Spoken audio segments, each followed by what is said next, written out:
When we look at running and the differences between men and women in races, it would be easy to suggest that men are better runners. Easy, but maybe lazy. Faster doesn't mean better for a start, and we'd have to define better. You see, we know men on average have larger heart and lungs, can generate more power through their muscles, have larger aerobic capacities, blah blah blah. But that just means they should perform faster, not that they always do. Alright, 2 things before we get started, and number 1 is, do me a favour, just click that subscribe button, especially if you've been watching the channel for a long time, but even if you haven't, we're getting so close to 100k, and just gonna be honest, I just want to get there for no other reason than for getting there, but you can help out, so please do me that favour.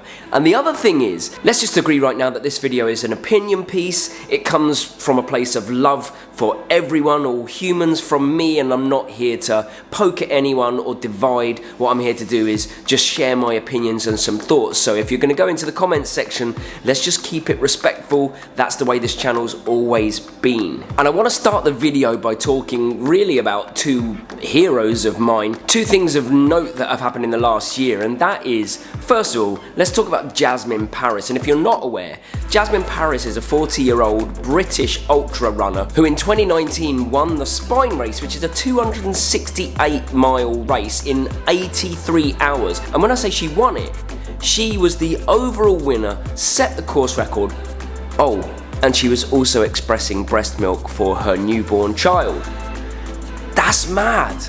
And then fast forward to this year, Jasmine was the first female to ever complete the Barkley Marathons, which, if you don't know what it is possibly the most brutal ultra race of all. It's 100 miles, equivalent of climbing Everest twice, and it has only had 26 finishes in the 37 years it's been running. And this year, Jasmine finished, and you have to complete it in under 60 hours, and she came in with 1.5 minutes to spare. And another hero, Courtney Dauwalter. In 2023, Courtney won the Big 3, the 3 100-mile races of Western States 100, Hard Rock 100, and then UTMB. In fact, 25th overall at UTMB.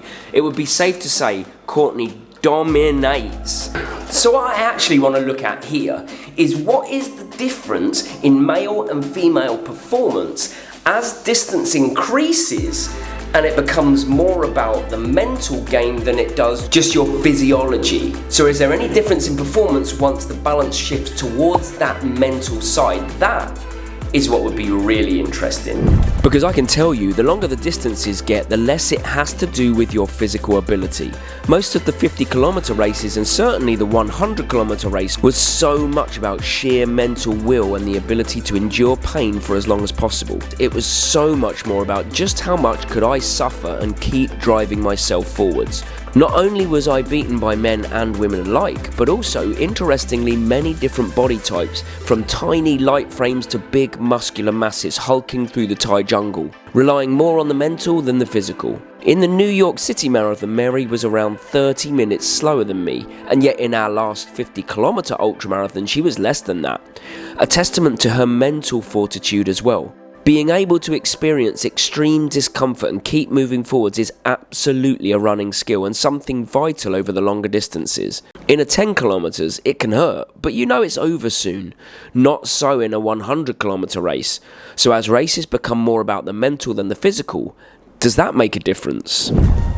So this is where it kind of gets interesting for me, because when you look at the percentage difference in men and women's average finishing times over all of the distances, something occurs as you go along. So if you took the average percentage difference between men and women's finishing time over the 5K and put it on a graph, it would be about 17%.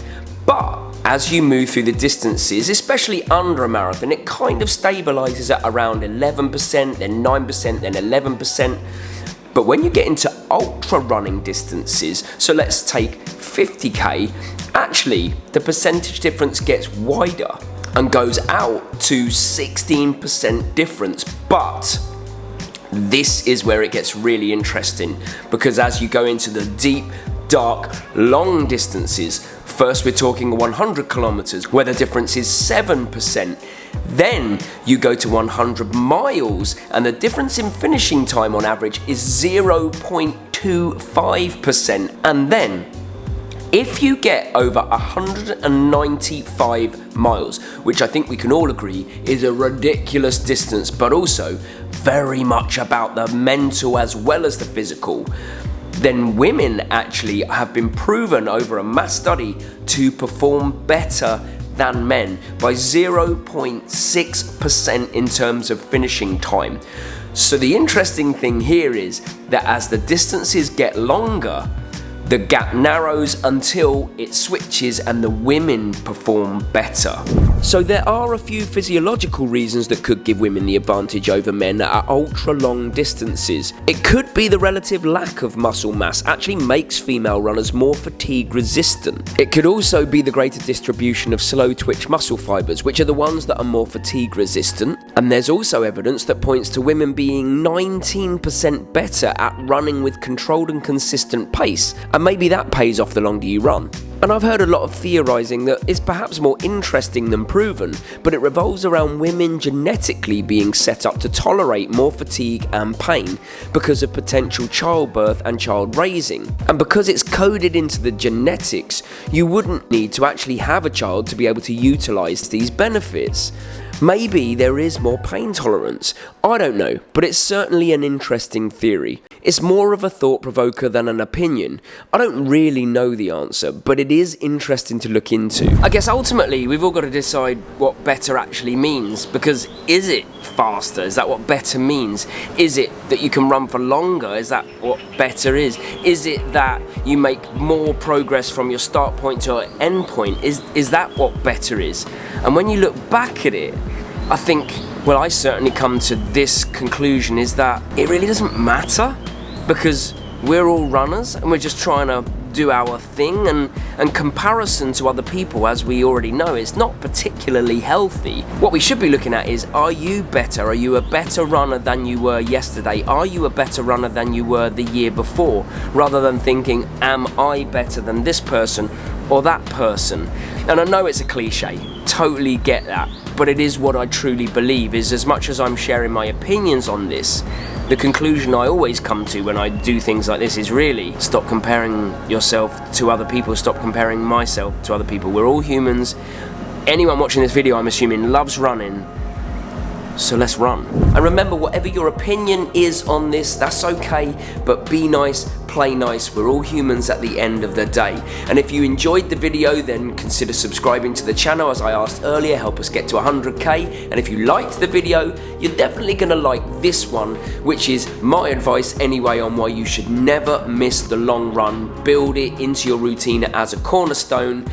From tomorrow, we're starting daily videos on our 1 week lead into Boston, so that's going to be super exciting. Stick along for the journey. We'll see you soon.